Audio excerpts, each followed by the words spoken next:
Sunderland are the worst team Manchester United could play right now. What a weird sentence that is to say. And in this video, we're going to look at whether or not that is actually true and look at whether or not Sunderland could make it back-to-back wins in the Premier League. I haven't even looked at when the last time they did this, but it's probably like 12 years ago or something stupid. But yeah, back-to-back wins in the Premier League to go closer to that holy grail of the 40 points survival total. So let's look at this. Is this actually a winnable game for Sunderland? Is the rhetoric around this and Ruben Amorim and all the issues Man United have, is that all, potentially giving Sunderland false hope heading into this game at Old Trafford? So we're going to talk about that in this video. Let me know in the comments below what you're expecting to see this weekend when Sunderland face Man United. And please also like and subscribe to the channel if you enjoy this video. But let's dive into it.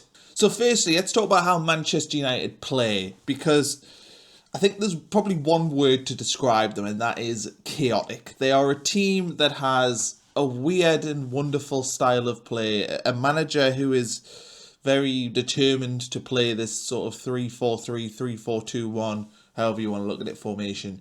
And yeah, that means that there are positives to this, but also drawbacks. So let's talk about the positives first for Man United, and the things that Sunderland need to worry about. And the positives is they create lots of chances. This is a team that have players who can score goals from nothing, can create goals from nothing. You're looking at Bruno Fernandes, Ahmad, and Bruno Cunha. There are 4 players there probably likely to play at the weekend, and all of them can sort of do things out of nowhere. And that means that no matter how well you defend, if Ahmad picks the ball up 25 yards out, as we have seen as Sunderland fans, and just pings one in the top corner, there's nothing you can do to really stop that happening. So Sunderland have to be wary of that. Man United do have top-level quality players that maybe other teams in the league don't have. Even though Man United are struggling, they've got issues, the fact of the matter is they do have players that can create moments of brilliance from nothing. That's something Sunderland have to be aware of. I know people don't love XG on this channel, and whenever I bring it up, people comment and say, don't like XG. That's fine, but I still think it's a good indicator. And look, Man United currently have the highest XG in the Premier League right now. They create nearly 3 big chances per game. They have the most shots on target per game, the 4th most touches in the opposition box. So that basically means that they are a good attacking team. And that is something that maybe gets lost in the shuffle with Man United because of how bad they are defensively. And look, we're going to talk about how Sunderland can hurt them defensively. But going forward, Man United aren't actually a bad team. If you watch Manchester United games, I said they are chaotic, and they are chaotic because they create lots and they give away lots of chances. But the thing is whether or not you can win that battle of who takes their chances in the game. But this Man United team will create chances against Sunderland this weekend. Sunderland are not going to be able to sit, and maybe just allow 1 or 2 shots on target in the game. Man United will cut through them. Man United have threats to do that. Man United are very, very good going forward. And that's just the reality of the situation. People, if you watch Gary Neville say, he talks about how much of a disaster and a tyre fire everything is at Man United. And do you know what it is? The weaknesses of this team are massive.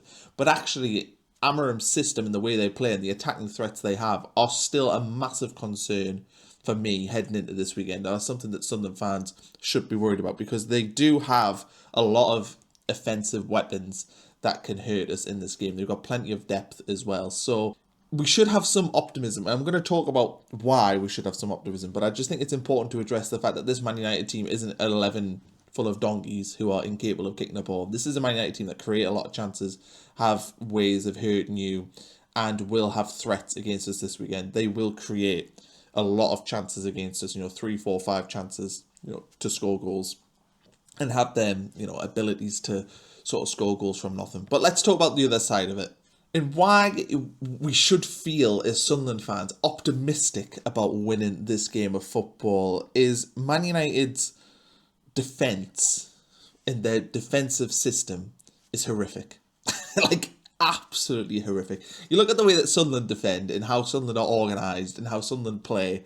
Sunderland are so well organised. Sunderland don't look like giving up lots of chances in games. And generally, the big chances we give up in games come from moments of brilliance.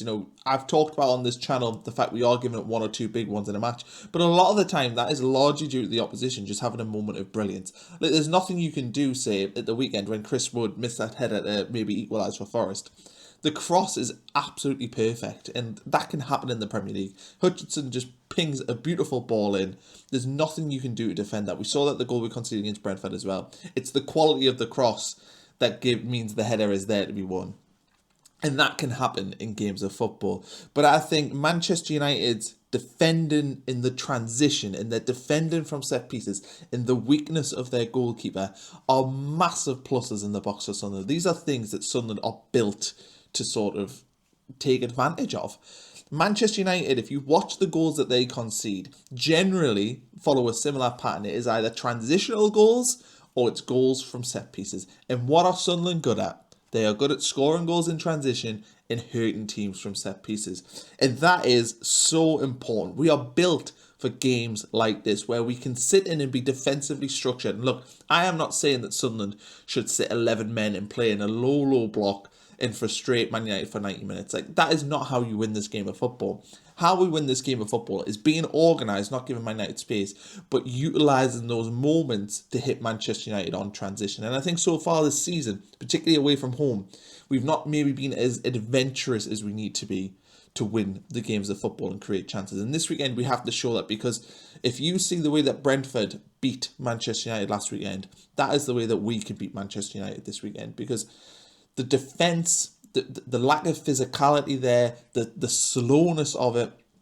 We've got players like Wilson Isidore, we've got players like Eliza Mayenda, we've got players like Adingra and Talby who are quick, Siddiqui quick, Lefay isn't exactly slow. We've got a lot of players that are quick and can hurt teams in that transition. And against slow defences, with Man United pushing up on the halfway line, as they will, because we will go to them, do you know what, try and break us down at times, they will sit on that halfway line, which means if Isidore gets a chance to spin them round the back, or Mayenda gets the chance to spin them round the back end, we should get a lot of joy from doing that in this game. And that is why I think I have a lot of optimism for this game. But also Sunderland fans generally are thinking we've got nothing to fear going to Old Trafford. And, you know, we talked about XG4. Well, XG against Man United got the second worst in the league. They're only behind Burnley on expected goals against. They are so poor defending in games. And we aren't necessarily the greatest attacking team, but we are designed to play against this sort of team. Manchester United are going to try and have 60 to 65% possession in this matchup. They're going to try and pin us in and try and hurt us and try and play the game in our half. And we are built to deal with those threats, and we have to make sure that we don't allow them to hurt us in transitions. We've got to make sure we don't let Bruno get in behind. We've got to make sure that we don't let Bruno Fernandes have time to, you know, pick a shot or pick a pass. We have to be really good at doing those things, because that's how Man United hurt us. But in the transition, who do you fancy to win a foot race? De Ligt and Harry Maguire, or Wilson Isidore and Eliza Mayenda? You know, you would fancy the Sunderland lads to win that race. So that is really, really important. And I think as well, the other thing worth talking about here is that everyone knows the Ruben Amorim system, that he's stubborn. I don't see that this week he will have just decided to ditch this 3-4-3 formation they've got. We know exactly how they're going to play. We know what Manchester United want to do. We know how they're going to line up attacking. I think they'll probably play Ahmad in at wing back if he's going to play this weekend, and that's because they want to be attacking on the front foot. They'll have a front three of Cunha, they'll have Mbeumo, they'll have possibly Benjamin Sesko. Fernandes will be playing in sitting midfield with Casemiro. They'll have Dorgu potentially playing. They'll have Ahmad at right wing back. And then in net, they'll have that Bayinda. And then in the back, it'll probably be De Ligt, Maguire, and Luke Shaw potentially. Lenny Yoro, maybe he'll play in there. There's nothing though that really, I'm worried about that attacking line. And as I've said, they do create a lot of chances, but defensively, they've got a really weak defense. I mean, give me our defense over their defense every day of the week. And I think as well, we know, you know, that midfield battle for me is going to be massive, because they'll probably play Casemiro and Bruno Fernandes in that centre mid. And they just play with two central midfielders in there. We're going to line up with Xhaka, Siddiqui. I would guess it's possibly going to be Enzo Lefay in there, or it might be Chris Rigg, but I think it'll be Lefay in there. You're going to have those three against that two. And again, look, we can look at the quality that Casemiro and Bruno Fernandes have, but what they don't have is that legs and flexibility that our midfield has. And in the physical battles, we should win is a three in there. And I fancy Xhaka over Casemiro. And I think that Fernandes is playing in the wrong position. Look, he should be playing as a sitting midfielder. He should be further up the pitch. But that's how Man United are lining them up right now. Our midfield should win that battle. I think we should win that central area in the game. And that's going to be imperative for us. If we win that battle, we'll have a good chance of getting something from the game. But ultimately, how do we win this game of football? And we've sort of talked about it in this video, but let's just sum it up nicely into a small package. And it's basically defend well, ride our luck. Look, you have to ride luck in the Premier League. We've seen that with Sunderland this season. Look, as good as we've been defensively, we still had to ride our luck a lot. And we have to hurt Manchester United in transition. I think it's going to be all well and good sitting in and frustrating Man United, but you have to have those threats going forward. And we have to see that in this game, that we are going to try and hurt them and hit them quickly on breaks and take a few gambles when it comes to that, because it's all well and good sitting in frustrating Man United, but as I said, the chances are they will score in this game. It isn't actually often that Man United are held to nil. They do create chances, they do score goals, so we have to go there with threats on the break. And set pieces, absolutely key for us. We have to make sure we hurt them from set pieces, but to get attacking set pieces, we have to be in their half pushing forward. That's the one concern I have with the Sunderland team, is that maybe we aren't as adventurous enough, but at Old Trafford, we are going to have to go there and try and get forward and get those attacking set pieces in long throws, because those things are going to be massive within this game. In paying Man United too much respect could also hurt us, and what I essentially mean by that is you know, just going there to just aim to sit in a low block and try and frustrate them. We need to do that, but there has to be attacking elements to the Sunderland team if we are to win. And this is a game that is won, in my opinion, for Sunderland by direct play and wing play. You know, we have to hurt Manchester United at the things that they are bad at. They are bad at dealing with balls in behind their defence, and they are bad at dealing with attacks in the transition. We are built to do those things, so we should hurt them to do that. And the last thing we want is to come away from this game and think, oh, if only we were a little bit more ambitious, we could have got something from this game. But I think it's important that as fans, we don't look at this, and look, I'm guilty of this. I'm guilty of looking at this game and licking my lips and thinking Sunderland could win this game. You know, Sunderland should win this game. Those are ridiculous things to say, because this Man United team, on their day, can score 3 goals. On their day, they have got players that are world-class quality. And look, they're not showing it right now. They've got issues with Ruben Amorim. They've got issues in the fact that everything feels so negative at that club right now. And we can exploit those things, absolutely.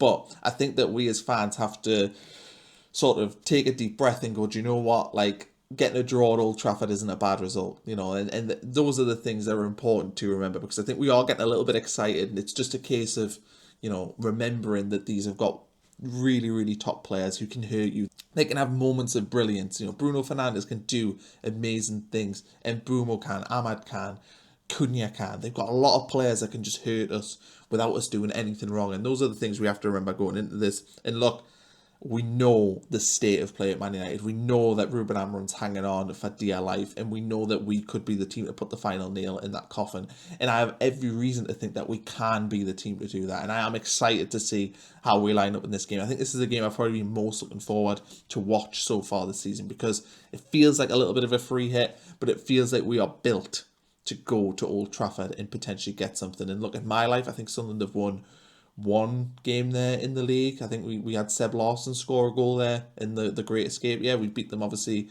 in the League Cup as well. Well, kind of beat them on penalties in the League Cup with our 2 legs, and won that at Old Trafford. We don't have a great record at Old Trafford, and it still is Old Trafford, and it still has that sort of aura of being, you know, one of the hardest places to get a result, even if the recent record would suggest otherwise. But overall, I think we've got every reason to go there and feel like we can hurt them and hit them in transition and do all the things we're good at, but we just have to make sure we're not too conservative. I want to see us go to Old Trafford and really try and hurt Man United and do the things we're good at. I want to see us hitting them with long balls over the top. I want to see us getting attacking set pieces. I want to see us hitting them in transition. I want to see us frustrating them and their fans getting on top of the team. I want to see us do all those things, and I think we can. I think we have the chance to do it this weekend. I'm really looking forward to it. So anyway, if you enjoyed this video and enjoyed this sort of look at how Manchester United could play and how Sunderland could play this weekend, please leave a like. Please subscribe to the channel as well. We'll catch you for a match review